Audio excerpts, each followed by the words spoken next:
मारिया फहद से पीछा छुड़ाने के लिए असजद को कहती है हम कुछ दिनों के लिए कहीं बाहर चलते हैं घूमने फिरने के लिए। असजद मारिया को कहता है आपको मुझसे बात करने के लिए सोचने की जरूरत नहीं है। मारिया कहती है आप मुझसे वाकई में सच्ची मोहब्बत करते हैं। असजद कहता है मेरी आंखों में मोहब्बत के अलावा कुछ नजर आता है। जमाल अंबर को उसके घर के दरवाजे पर छोड़कर चला जाता है पर अपनी अम्मी को बताती है कि एक डायरी की वजह से जमाल ने मुझे बहुत जलील किया है और मुझे घर से निकाल दिया। अंबर काबू जमाल को कॉल करता है और कहता है बेटा जो तुमने किया मेरा दिल डूब गया है। जमाल कहता है आपकी बेटी डायरी पे मेरा और असजद का मुआवजा कर रही थी। मैं जो देखता और सुनता हूँ उस पर यकीन रखता हूँ। डायरी मिली है कल किसी का खत मिलेगा। मैं उसके साथ और जिंदगी नहीं गुजार सकता और वो कॉल कट कर देता है। बेबी की अम्मी कहते हैं इन्हिसार ऑफिस गया है वहाँ फिर नताशा से मिलेगा तुम्हारा शक यकीन में न बदल जाए। बेबी कहती है इसका तो ऑफिस जाना बंद करवाती हूँ मैं। बेबी की अम्मी कहती है कि ऑफिस के किसी मजबूर इंसान को खरीद लो ताकि वो नताशा और उस पे नजर रखे। मारिया रिबा को कॉल करती है। रिबा कहती है आज मुझे कैसे याद कर लिया। मारिया कहती है आज मैं फहद से मिलने जाऊंगी। अरीबा कहती है तुमने अच्छा फैसला किया और जाने से पहले मुझे इन्फॉर्म जरूर करना। कॉल कट होने के बाद अरीबा सोचती है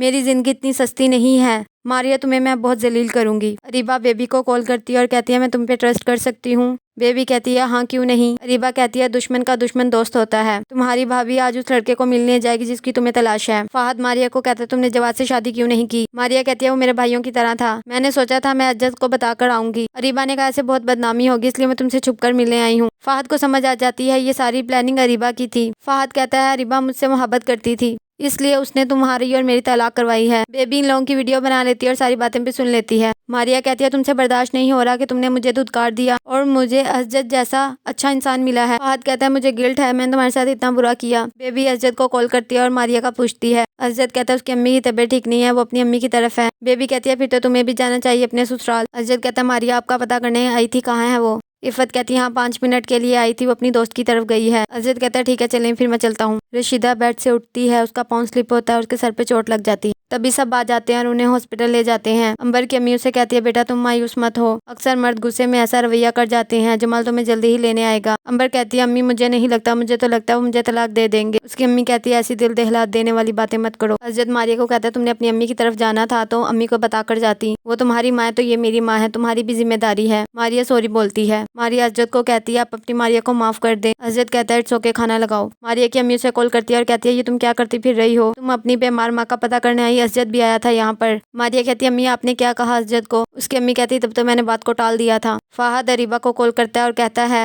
तुमने मेरी और मारिया की डिवोर्स करवाई तुम इतनी घटिया हरकत करोगी मैंने सोचा नहीं था। अरीबा कहती है तुम्हें क्या हो गया मैंने ऐसा कुछ नहीं किया। फहद कहता है अब मैं तुम्हारी बातों में नहीं आऊंगा।